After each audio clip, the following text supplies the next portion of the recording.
Hey there, my name is Pravus, and welcome to The Great War, Western Front. This is a brand new strategy game that is releasing as of today. It is developed by Petroglyph and published by Frontier, and as you can probably guess from the name, it is focused around World War I, which in and of itself is kind of an oddity. For some reason, World War I is not a very strongly represented era in strategy games, and yet here we are, and I'm hoping that this game is going to be able to live up to that and become the definitive World War I game. The question is it in that state right now? There's some mixed results, but I'll get back to that in a minute.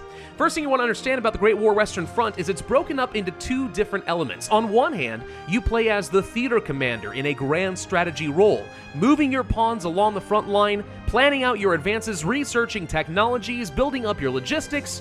That's one major aspect of the game. And then when you do eventually get into a conflict on the front line, you transition over to a real-time strategy element for the game. You are the field commander, moving your units around, planning out your trenches, launching artillery strikes, and it's honestly pretty fun. I will say, one thing that this game does really well is it captures the brutality of trench warfare. Unforgiving is probably the best word I can use to describe it.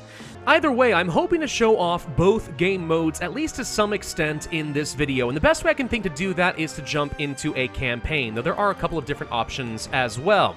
In this campaign, we're going to go ahead and play as the Allies, because I like playing as the Allies. We can choose to play in 1914 or in 1916. Obviously, in 1916, the war has progressed a bit more, and there's going to be a lot more technology and a lot more troops on the battlefield. In 1914, you're using mostly just infantry and artillery, but it is a fresher experience, and for the sake of it, I'll go ahead and start in 1914. And here we are in the campaign map mode. Now, as you can probably surmise from the title of the game, we are focusing exclusively on the Western Front of World War I, and that is focused around France, Belgium, Luxembourg, and Germany. The goal for both sides is pretty straightforward. If they can, they want to take the capital of their opponent. So Paris for the Allies, or Kreuznach for the Central Powers. Barring that, the other method of winning the game is actually burning down the national will of your opponents, and that's represented up over here. We have 700 national will score for both sides. As you win fights, you can increase your national will, and as you lose fights and take casualties, it will go down. If you can burn your opponent down to 0, their people will capitulate and give up in the war. In fact, sometimes that's going to be a viable strategy. If you find that your opponent has heavily entrenched around their capital, and it's impossible to take it, well, then maybe death by 1,000 cuts as you take a bunch of smaller fights along the front could be a very effective way of trying to win the game. Zooming in a little bit on the map, you can see it is broken up into hexes representing different regions or battlefields for World War I, and within each of these, you can stack up some troops, some siege artillery, some tanks, or some aircraft, and you can perform abilities and also construct some structures. So the starting ability we have right now is Regional Intel, which isn't going to be that useful right now, but what it does is it gives me an idea what kind of supply levels my opponents have, so I have an idea how many troops they might be able to stack up. Eventually, we'll be able to unlock intelligence for their armies and so on, perform counter-espionage, get a good sense of exactly their unit composition. That all becomes important later. As far as buildings are concerned, most of these are locked behind research, but they can be very powerful. Supply depots, in particular, are great because they increase the supply of a region, but I'll explain a little bit more about that in just a second. Looking at some of the currencies in the game in the bottom left, you've got gold reserves. This is critical for a lot of different things. You'll use it to buy some of your structures or perform abilities. You'll also need it to reinforce your soldiers after every battle. Running out of gold is a very bad thing, and when in doubt, you also can use some to buy some national supply. Now, national supply is the second currency to deal with. This is your logistics, your supply, the supplies that people need in order to actually fight, right? Every region has a certain amount of supply kind of built into it based on the number of troops you've currently got set up. So, for example, there's 540 regional supply in Chateau Thierry over here. They are currently not pulling from our national global supply, but if I built a supply depot, we will be able to pull some of that in, and that means we'll have a lot more supply in this region. I think an extra, is it 300 or 400, in order to use in fights later on. So it becomes very important to do that. Now, before I get too distracted with more supply, let's also talk about research, because it's a critical aspect of the game. There are several different options as far as performing research, which can improve, let's say, your intelligence gathering or your supplies, your trenches, give you aircraft, better infantry, and more abilities along those lines, all of which are very good. But something you should be aware of is you cannot research everything in the game before the campaign ends. So you're going to have to pick and choose based on what you think is actually going to be the most useful. Every turn, we are going to gain 1 research point, though I think that goes up to 2 research points per turn eventually. But at the start of the game, we start with 3, and we only get 1 per turn. Most important thing to do I can think of right now is to get ourselves a supply depots and also unlock some extra gold reserves, so our cash is building up every single turn. Beyond that, I also want to spend some points on fighter planes. Now, this may seem a little bit weird, but this is kind of a strategy I'm playing with right now. Let's go ahead and apply these. Now, in the campaign map mode, you can perform as many actions as you'd like, moving your units around along the front line and so on, building as many structures as much as you want to do within your turn is fine. When you are done, you'll go down over here and you'll actually end your turn. First off, we do have an unread event. Looks like defeat 10 German infantry. No problem, that'll happen for sure. Let me go ahead and spend a little time moving some units around. For example, a few extra infantry over here, because I see this as being a weak point they may want to exploit. Can go ahead and get myself, let's say, some aircraft over here as well. Units can move but not attack in the same turn, right? So you can move, or you can attack, but not both. So do be aware of that. And then knowing that the AI may decide to attack me this very turn, I'm going to start sorting through some of these areas and looking for places I can upgrade, let's say, some supplies. Supplies, you'll understand a bit more about why these are important when we get into an actual conflict, but it really is very important you have as much supply as you can in every potential conflict. We probably can't fill out our entire front line this turn. It may take us a little time, but wherever we think there's a good chance they're going to attack us, we want to make sure we have plenty of supply to go around. Okay, and I think that's probably good enough for right now. So we're going to go ahead and end the turn and see what the Germans do. Now, unless you have intelligence on these guys, you can see that they're moving their units around, but you can't really see what they're doing exactly, at least until you get some spies out and running. They didn't do anything, but it looks like they are stacking up a lot of troops over here in Vouziers, so this is going to become a problem for me. I'm pretty sure they're going to attack me. Maybe right over here, but the aircraft might actually be encouraging them to stay away. Maybe over here. I could see that being in a little bit of danger as well. Yeah, we may want to shuffle a couple of units around just to protect this area a little bit better. Now, at the beginning of the game, it might be very tempting to go on the offense, and that is something we could do. For example, if I were to take some of these troops over here and attack over here in Lille, that would be an option for us. Now, you may be wondering, what are these different stars on each of these tiles? These kind of represent like control points for a particular zone. And if you are winning a great victory, not like a simple minor victory or even a major victory, but a great victory where you completely rout the enemy, you remove 1 star from this territory. If you can remove all the stars, you move forward and the line changes. This is harder to do than you might think, though, because if you don't attack for an entire turn, they start regenerating their stars. So once you've decided you're going to attack this, you want to be constantly harassing it, ideally from multiple angles at the same time, so you can burn it all down within 1 turn. Now, that said, at the beginning of the game, we don't have a lot of great offensive capability. That's something we're going to have later on. So it might make sense to wait for a little bit and instead stay on the defensive. Okay, now see, they're trying to attack me right now from Sarrebourg over here into Luneville. It says that we're likely to win this. I don't totally trust the auto-resolve, so I think we are going to engage in a manual battle, and this enters into the RTS portion of the game. And welcome to the battlefield. Now, if I can draw your attention up here into the top right, you can get some sense of what we're working with. There are control points on the map, and these are going to represent places where you can start reinforcing some units. For example, around point A, there's this little kind of cross symbol over here on the left. This is a reinforcement point that is controlled by A. If the enemy were to come down here and grab this from me, they'd be able to start reinforcing from this. The AI does tend to often focus going for these control points. In fact, they do so very regularly. Down over here, though, we have our HQ. If the enemy can take this, we're going to be in a lot of trouble, and we're certainly going to take a lot of fatigue at the end of the war. Now, what we are looking at right now is the preparation phase of a battle. Before you begin, you have a chance to place down a bunch of your trenches, some support weapons, and pre-place a lot of your troops. Now, as I'm placing down a lot of these trenches, you can see what direction they're going to fire, and I actually recommend you stagger some of these trenches around a little bit if you can. It does make your life a little bit easier when the artillery starts to rain down, trying to suppress you. Try to have these guys overlapped and staggered in a way where they can defend each other, at least to some extent. But as I'm placing these down, I want you to notice that there is a cost associated with this. 2 supply for every basic trench that I place down. Eventually, we can upgrade better trenches, but they cost us a lot more. This is my supply pool, 643 at the moment.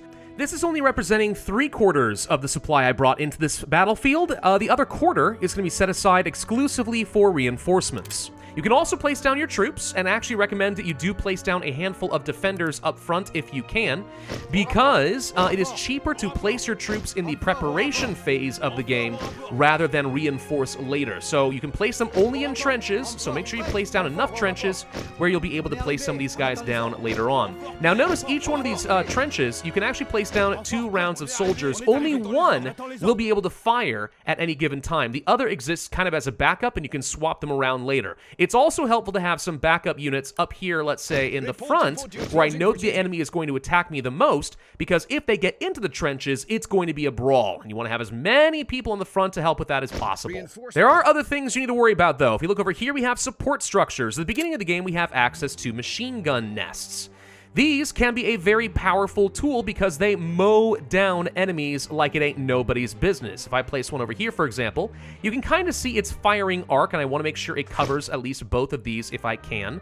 It also might be worth trying to place down some additional machine guns. Here's the thing, though. I'm a little bit worried that the enemy is going to place some artillery far enough forward. They're going to pinpoint these things down and obliterate my machine guns. That can very easily happen. So try to stagger out the machine guns, and if you can, at least at this stage of the game, place them far enough back that hopefully, they're not going to get obliterated. Other things you can place down include observation balloons. If you take a look at the minimap over in the top, you can see the field of view that will increase if we place down a balloon. You can raise or lower a balloon, but until the enemy has aircraft, you might as well just keep them raised. It reveals the fog of war so you have an idea where the enemy is attacking. It does, however, cost 150 supply. Very expensive. It'd be nice to have this, but it's probably less important than placing down an artillery instead. For artillery, we have access to heavy and light artillery. The heavy field artillery is going to be a precision weapon. It does a lot of damage, right, in a precision strike. Good for taking down a lot of enemies as they run across no man's land, good for trying to knock out enemy machine gun emplacements, etc. The light field cannons fire more frequently and have a lower range, but what they're good for is suppression. And they're really quite good at that. In fact, there might be a bug, I'm not sure right now, in the game where it seems that the radius of effect of suppression from light artillery specifically is better than you would expect. So these are pretty powerful right now, but they're really good on offense. What do I mean by suppression? Well, I'll explain that in a little bit, because the enemy is almost certainly going to be using it against me. Okay, I think this is probably about as good as it's going to get. Let's go ahead and begin the battle. There is a 20-minute timer where the enemy is going to be trying to attack me. If they cannot beat me within 20 minutes, and by that I mean take my HQ and both of these control points, then eventually we will have a ceasefire and we'll count our dead. You can see now all of the trenches have been dug, the troops are where they need to be, our turret emplacements are where they should be. Now we're just waiting to see where the enemy is. Looks to me like they have at least 2 balloons. Okay, so they decided to spend about 300 supply just on field of view. They almost certainly have field of view around point B, so I'm willing to bet that this is where we're going to be attacked the most. Okay, they are launching some artillery strikes against my people over here, okay? Good to know, and they are attacking it relentlessly. Interesting. They really want to take these guys down. Could try to get out of the trench, at least temporarily, and just kind of hold back, and I guess that's an option. Your troops will try to move through trenches if they can, except for right now, apparently, because they decided that the best thing to do is to get out of the trench. Absolute nonsense. No. That's how you take a lot of extra damage. Just get in the trench. If you guys have to retreat later, so be it. Okay, interesting. The AI is actually trying to attack me from multiple directions. They're going to try to hit me around A over here, and they're going to try to hit me around B. I see some troops coming in, not an absolute ton. This is an interesting choice on their part because this actually is a very vulnerable location right here. It's not fully covered by machine guns.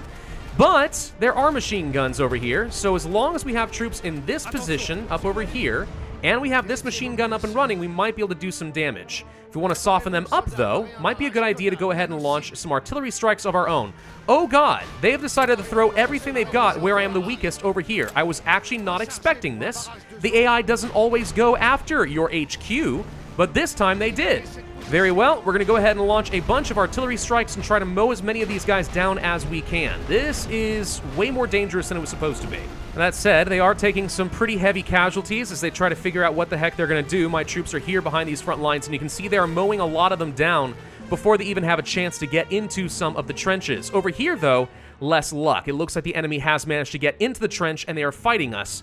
If they can take this over, we can't shoot them while they're hiding here, so we'll have to send our own troops to run through here and attack. And this is why you usually want to have your trenches connected in some way, so your troops don't have to go over the edge in order to try and take back a trench. That is a great way to get shot. Well, it's still not working out great for them because even though this is the least reinforced area of my entire base, they're still getting mowed down. What I want to emphasize with this is that trench warfare is really, really brutal, as it should be in World War I. If you are out in the open and the enemy has shots on you, you're going to take some huge losses. There's no way around it, so you need to be very careful. And that's where suppression comes into play.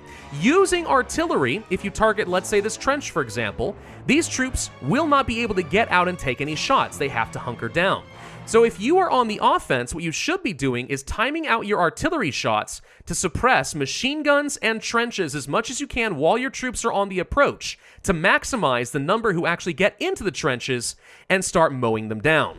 Case in point, what are they doing right now? They are suppressing. These guys are not able to take any shots. Very smart on their part. I'm going to use some counter strikes with my artillery in order to try and weaken these guys before they get too close, but I'm probably going to lose this trench in just a little bit. Now, unfortunately, I'm also now completely out of supply. I've had to spend everything I've got just getting all these reinforcements into place. Might be time to go ahead and start moving some troops more toward where I know we're going to have some issues. I wanted to keep a few troops in the reserve, but I don't think the enemy is going to continue attacking me over here. Better to go ahead and start repositioning. The Germans are offering a ceasefire. To be honest, I think they're going to take more losses than I am if I choose to just hold my ground for a bit longer, so we're going to deny them. Just another 6 minutes. I think I might be able to hold that. Barely, but I think I can. That said, it does seem to be all quiet on the front. I think the Germans offered to surrender because they actually did burn through almost all of their supply. So we both got bloodied pretty badly in this fight, and I took a lot of losses, but I think I inflicted more on them. I expect we're going to get at least a minor victory, or maybe just an outright victory. Nope, it was mostly considered a stalemate. Okay. So we lost a few thousand men. They lost more than twice that many. So now you have to reinforce your troops, right? There is no manpower mechanic. Whenever you take losses, you then pull out of your gold reserves in order to get these guys back up to full strength before the next fight even can occur, right? So I spent 900 gold reserves getting replenished. They spent 1,900. You'd call this a pretty decent trade. I should also note that we lost 1 national will because we took some casualties, and they lost 7 because they lost the fight, as well as took significantly more casualties. So yeah, this is what I'm saying is the more you fight, the more you have a chance of potentially burning down the will of the people. And we get a little bit of gold back because we did defeat 10 German infantry. Looks like they're going to attack me again right away in the exact same spot as before. Oh joy, okay. Now the reason this is a smart decision is because whenever you attack a zone your troops have been in combat, they get something called battle fatigue, which replenishes the beginning of your own turn. But right now it means that basically we're going to be fighting at lower morale than we were before. This is where it makes sense to attack multiple times in the same tile from multiple different directions, because every consecutive attack, the enemy troops are going to be a little bit weaker. That's what the Germans are doing to me right now, and I have to go through this whole fight basically all over again. Except this time we actually do have a totally different map to worry about with 3 victory points. I have no idea what the AI is going to do with this area. Okay, this is going to be fun.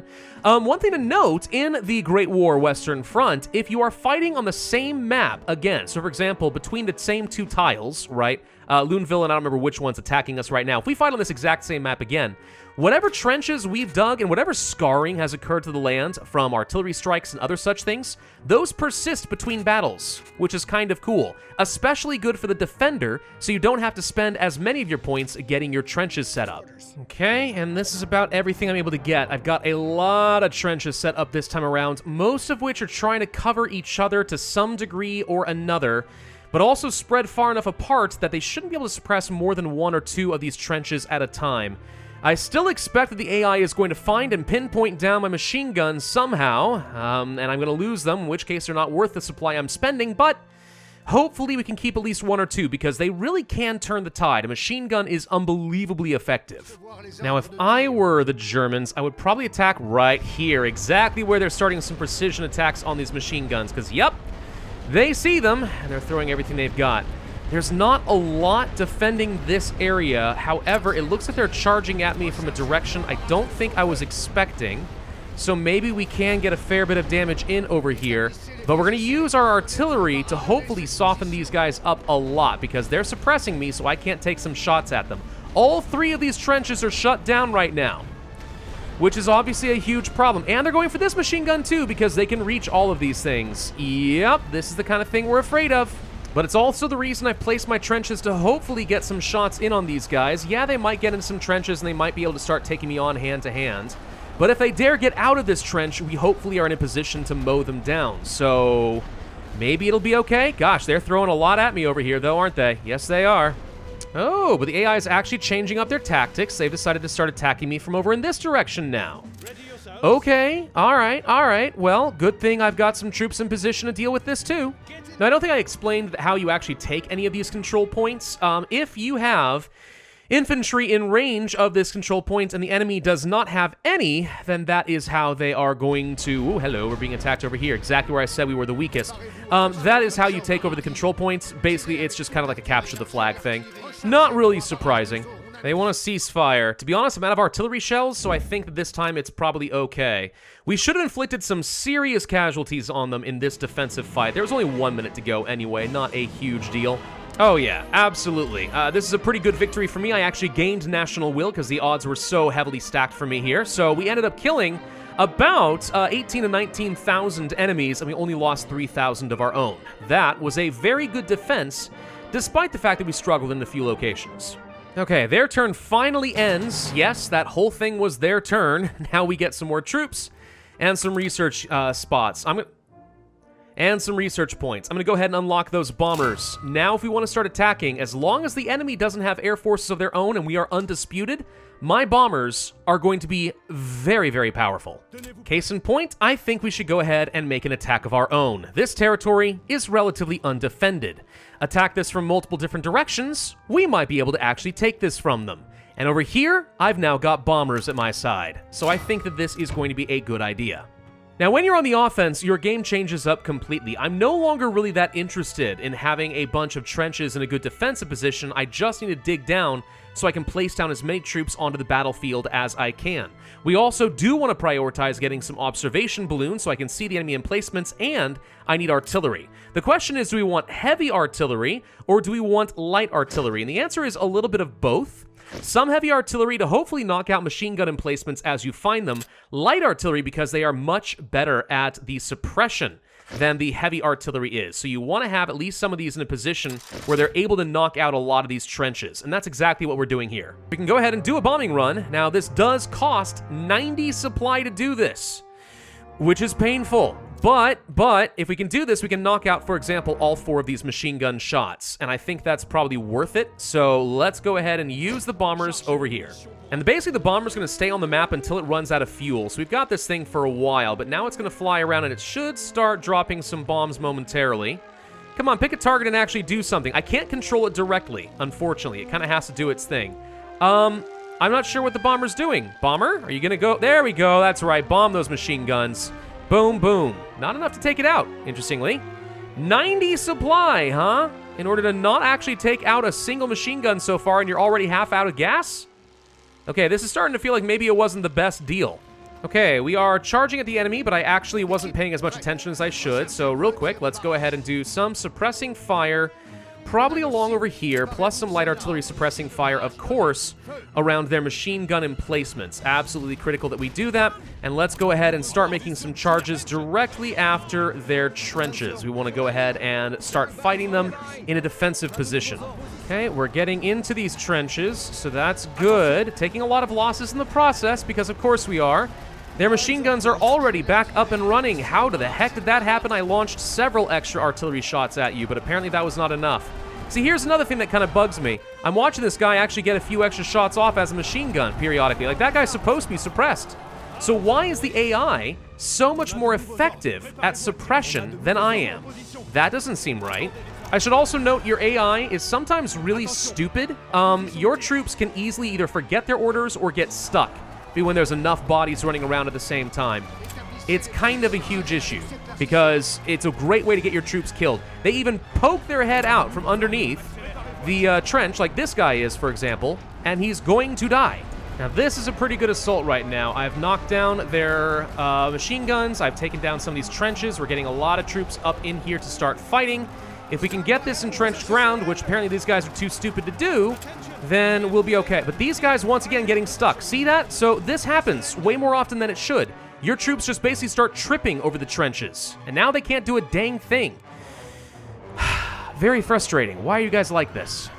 Now, something we can do that we probably should not be able to do, but I'm going to try it anyway. If we hug the corner of the map, I'm pretty sure what we can do is basically flank these guys, and as long as they don't have any trenches pointed in different directions, and I know for a fact that they don't have any pointing out here, the only thing I got to worry about, really, is this one machine gun nest. So we might be able to just sneak up behind these guys and not even get shot at, and that would be a great way to take out their HQ. And then from there, do the exact same thing and take down Point Z.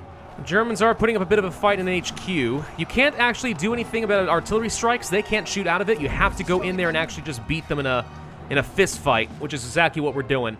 Really close to being able to take on Z over here. We could do one more bombing run if we wanted to. Only works if I think they have any defensive emplacements, which I'm not sure that they do. Okay, I take it back. They do have some. As long as we stay behind it, I think we'll be okay over here.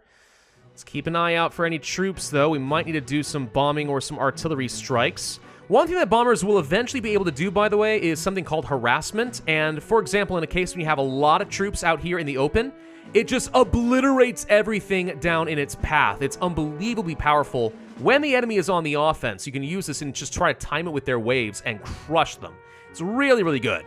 This should be the last of them. We've got the command trench. I just need to fight this last guy down, and then we can take control point Z, and that will end things. Boom. All right, that, my friends, is going to be a great victory for me. Yep, there we go. It was a sweep. Okay, so we'll get that great victory. We should get a bit of national will that comes out of that. They killed 7,000 of my men, and I killed 3,700 of theirs. To be honest, it's amazing how much damage they were able to inflict with so little. And as you can see here, that was enough to knock out 1 star in this territory. If we wanted to attack it again and do the exact same type of thing, that would be a way of just getting this territory so that we can move forward. I'm going to try the exact same cheeky maneuver over here. I'm going around the edge of the map where it seems like there's the least defenses over here. And with enough light artillery using their suppressing fire, this is really good. Now, one thing I want to point out that, again, feels like it might be a bug. It's hard to prove it for sure. I'm going to target right over here, for example, around this machine gun, just kind of wasting a shot here. And what you're going to see is that this goes well beyond the actual targeting reticule here for suppression. These little guys over here are probably going to be getting suppressed as well. Well, now I can't see them. Yes, they are. See? So one shot has effectively knocked out what I think is basically 5 trenches plus a machine gun. That's how effective this thing was. So I don't know if that means that it's intended in the game that light artillery are really, really good at suppressing or what, but man, they are really, really good. So without calling in any reinforcements, it looks like we were able to take out the entirety of the map. I feel like I played that pretty well, and it's all because light artillery is currently really strong. Yeah, see? Actually pretty even on casualties this time around. That's nice. Very nice. And we get to take this tile, like I said. All right, that's how that works. Now imagine, if you will, going a bit beyond what we're having right now, which is just infantry and artillery, which is effective in and of itself. But then imagine the enemy starts bringing in some tanks, right? And you don't have a great way of dealing with that. Or maybe you need to get some grenadiers or flamethrowers in order to purge out all of the trenches, right? New types of infantry are going to be important for you, and they actually are better at fighting in trenches and necessary to take out those tanks. Imagine you've got fighters shooting down all the balloons, and you got bombers running all over the place, and you got to duck and cover, right? These are the kinds of things that'll happen as the game progresses and more technology becomes available. So it gets increasingly hectic. I'd say at the very beginning of the game, your best thing to do is entrench and just wear the enemy out with really good defensive battles. But as time goes on, offense becomes more and more viable. So yeah, it gets to be quite the bloodbath. Now I'm going to go ahead and quit out of this campaign because there's a couple more things that I want to show you as far as game modes. So there is multiplayer available for the game. There's also a skirmish mode where you can kind of just set up, you know, a basic fight with a bunch of different maps and some different unit types and so on. Kind of depends on what you want to do there. And then probably my favorite aspect of this entire game, besides the campaign, is historical battles. There are 6 of them currently available in the game, representing major battles that occurred in World War I.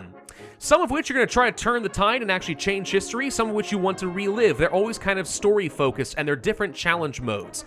The Battle of the Somme is a really good example where the Allies have split off the Central Power forces, and somehow you want to hold out in this area while the Allies continually launch massive strikes against you with their superior artillery, their superior numbers, their superior air force, their superior tanks and everything. Can you hold? And even better yet, can you get some bonus objectives, right? These are like challenge modes of the game, but they have a story focus to them, and that's kind of what makes these really cool. So for the rest of this video, if you will tolerate my rambling, I'm going to go ahead and give you guys some of my personal thoughts that kind of function a bit like a review on this game. And during that, just make sure you have something fun to watch. I'll go ahead and show some clips from my own personal Battle of the Somme, so enjoy that. Let's go ahead and start by addressing the elephant in the room, the criticism and controversy coming out of the early access period and going into the full release. There is a pretty large segment of the early access player base, or at the very least a very vocal segment of that player base, who are swearing up and down on the Steam forums that the AI must be blatantly cheating. And there are a few specific accusations to that which the devs have responded to. One of those accusations is that the AI seems to have nearly infinite supply going into fights, which is impossible for the player to really fight against. The thing is, my own personal experience, I have not observed this. I know some other YouTubers who have told me that they absolutely have observed it. They've done the math themselves, and it doesn't make sense. But I've looked at some of this, and for me, maybe I'm just lucky, but for me, it's not worked out that way. Because, let's suppose you're fighting against the Allies, right? So they're attacking you, they've got 9 cores, which is something that absolutely will happen on Turd 2, and they've got a supply hub. That's 400 supply plus 9 times 180, that's 2,020 supply. 75% of that, about 1,500, is going to be available during setup. They can afford 3 balloons, 2 light artillery, 2 heavy artillery for just 770 of their supply, leaving 745 for troops and trenches. And if they max that out, that still leaves them with 565 spare supply, which gets rolled up into the extra 505, that's over 1,000 supply just during a battle. Even if they launched 40 artillery strikes at 9 supply each, that still leaves them with another 710 supply, which is 71 infantry that they can use at reinforcements. And that lines up with my personal experience so far. It's brutal, but it absolutely lines up. And as we saw in this video, there are occasions where the AI clearly runs out of supply. They offer a ceasefire because they got nothing left. And then at that point, guess what? They stop shooting their artillery and they stop sending in troops because they've got nothing left to fire at you. So they clearly can run out of supply. It's just a question of whether they have some other modifiers that are unfair. And some people are saying it just doesn't add up. The math doesn't add up. That must not be true, right? There must be either some extra modifier or they've got a discount. I don't know. But the devs have come out as recently as the day before release and specifically said, no, we can confirm the AI is playing by the exact same rules. I don't know if you believe that. My personal anecdotal experience lines up exactly with what they're saying. So it comes down to, is everyone else missing something? Is this a skill issue? Or is the AI actually getting some sort of an advantage that is just not clearly shown off to the player? I don't have a great answer for you. I can only tell you my personal experience. Some other specific accusations is the AI has nearly unlimited field of view or unlimited artillery range. This is another thing that anecdotally doesn't line up with my own personal experience, right? We all know that the AI loves using balloons and that they have a pretty darn long range. And if they see things like your machine guns in range of their balloons, of course they're going to shoot that down with their artillery. That's exactly what the player would do. I have not personally seen any instances where they have prior knowledge of something they shouldn't have. Right? What ends up happening is they'll have some machine gun nests that are fine for a while until the first wave of enemies approach my trench.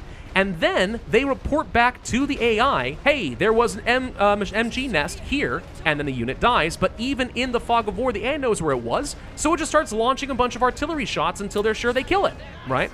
That makes sense. That's exactly what the player would be doing. And then what about the infinite range? Well, some maps give more of an advantage to the offender versus the defender. It kind of depends on where the no man's land is. But as even the player, your primary goal is lining up that artillery toward the center of the map as far forward as you reasonably can to cover as much of the map as you can. And usually, I don't feel like the AI has set up in a position where their range is ridiculous, like they're reaching something they literally couldn't reach. They're doing exactly what the player would do. and therefore they're able to take out your machine gun nests and stuff like that, right? And then what about like suppression? Well, we've already talked about that a little bit, but light artillery is apparently able to suppress much larger areas than the targeting reticule would actually suggest. So some people are saying the AI has an unfair suppression advantage. No, that doesn't seem to be true. It seems like they're playing by the same rule as the player. This might be an intended feature, or if it's a bug, it's at least one that both sides are able to use. I'm not too sure. The one thing I will say that I've personally observed that kind of makes me annoyed is it seems like the suppression of the AI is more effective than the player. If I suppress an enemy's machine gun nest, why is it still able to fire like 10% of the time and kill some of my men, whereas mine are completely useless for the duration of the bombardment? That is something I've observed, and again, maybe there's another factor at play. I don't know if this is a skill issue, I don't know if it's a bug or a cheat. All I know is that kind of annoys me. And the thing is, so much of this all lines up with that exact argument. Is it actually a skill issue? Do I just need to learn how to play the game? Is the AI actually better than me because it's programmed knowing how to use all of the tools in its toolbox, whereas I do not? That could very well be, but again, some people are just convinced that there's no way the AI must be cheating, and without seeing their specific examples, it's hard for me to say. What I really wish I had were some God mode cheats where I could just see the AI behavior and judge for myself. It shouldn't be this hard to determine, and yet it's quite the controversy because some people are absolutely set that the AI must be cheating. And maybe it is, and the devs are wrong, or there's a bug or something, but again, my own personal experience suggests that no, it's not been cheating. This game is just hard. And that brings me to the next topic. Is the game actually fun? And I think this one's going to be a little bit harder to explain, but let me go ahead and break this down. When you are a new player going into a strategy game and you get into the campaign map mode, what is one of the first things you're going to want to do? That's right, you want to attack the enemy. You want to start moving that line. You want to feel like you're going to start making some progress. And even if you don't, you're getting ready to fight against the AI who is going to be relentlessly attacking you. And yet, you go into all of these battles, which by the way, admittedly do get kind of repetitive at some point. You go into all these battles, and tens of thousands of people die, and absolutely nothing happens. The line doesn't move, everyone's lost some gold, everyone kind of loses here, it's a bloodbath, it's just kind of discouraging. But here's the thing. That is exactly what World War I was like, right? People going over the trenches into absolutely brutal and unforgiving conditions, getting mowed down. Tens of thousands of people dying to gain just a few inches out of no man's land. That's what World War I was. So the thing is, I can't fault the devs for this because they're accurately capturing the brutality that was World War I, a very static war where millions died. But that does mean that the game is a little bit less fun for the average player, at least unless they're primed knowing that this is how it's going to be going into it, right? This is not Age of Empires, this is not Total War, you're not going to see a lot of tangible progress. You're going to whittle down the enemy until eventually they just can't fight no more. That's what World War I was, and that's what it is in this game. So the devs did a good job, but I don't think it's something that's going to appeal to a ton of people. Now, I will say that the game gets a lot more interesting as you progress in it and start unlocking new technologies. You get the tanks, for example, and the siege artillery. You get bombers and fighters, and you get grenadiers and flamethrowers. Basically, you start innovating ways to try and get out of the quagmire that is the staticness of World War I. And that's exactly how it worked in real life as well, right? People started innovating all these new ways of killing each other because the trenches were just so dang impossible to overcome. And that's what the devs have captured accurately in this game. But it does mean at the very beginning, you're going to be not moving, you're going to be fighting a lot of battles where it feels like absolutely nothing important happened and it takes 20 minutes each time, and then it's going to take you a while to actually get the tools you need in order to start taking down the AI with more creativity. That's World War I in a nutshell, so it's right, but at the same time, it's not going to be as fun or appealing to some people. And you guys need to be aware of that going into it. So when you pick up this game and try it out for yourself, my best advice for you, plan on suffering a lot because you need a totally new set of tactics. You need a new framework. This is not like many games that you've played before, and that's actually one of the reasons I think it's so gosh dang interesting. Don't go rushing to giving it a negative review. Play with it for a bit. And if the community comes to the conclusion that, yeah, the devs are telling the truth, the AI is not cheating, this really is just a matter of getting good, well then, get good. Maybe the AIs will rebalance part of it. I hope they do, because I think even at the easier difficulties, the game is certainly a little bit too tough. At least in my opinion, the game should be a little less efficient. But don't be so harsh. Plan on suffering a bit. Go into it knowing that, and I think you're going to have a much better experience overall. That's just my 2 cents. I'm not being paid by the company to suggest any of that. That's just kind of my opinion going into it. Take it for whatever it is worth. Thank you all very much for watching. I hope you enjoyed this video and found it helpful in some way or another. If you did, I would humbly ask you to hit that like button, leave a comment, subscribe, and hit the notify bell for my future content. And I will see you guys next time.